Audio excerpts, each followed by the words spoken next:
Hi guys, welcome to Richard Cabile YouTube channel. In today's video, I will teach you how to turn on or off Google location accuracy on Realme 5 mobile phone. And okay guys, but before we start, kindly subscribe to my YouTube channel by pressing the subscribe button and the bell to notify you if I have new videos. Okay guys, let's start. So okay guys, you'll have to do is go to settings. Here in settings, scroll down and go to location. And okay guys, here in location, make sure the location is enable or turn on. So you'll have to do to turn on the location is switch on the switch button on the right side.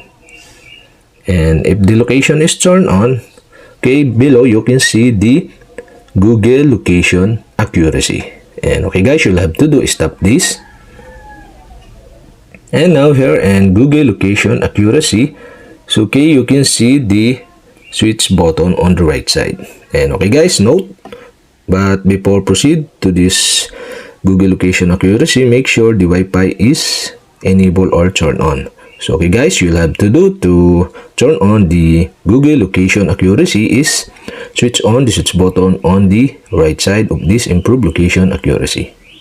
And that's it. Okay, we have successfully turned on the Google location accuracy. And to turn off again, you'll have to do is switch off the switch button on the right side. And that's it. Okay, we have successfully turned on or off Google location accuracy on Realme 5 mobile phone. And okay guys, if you have a question, kindly comment below. And don't forget to hit the subscribe button and the bell to notify you if I have new videos. Okay guys, thank you for watching.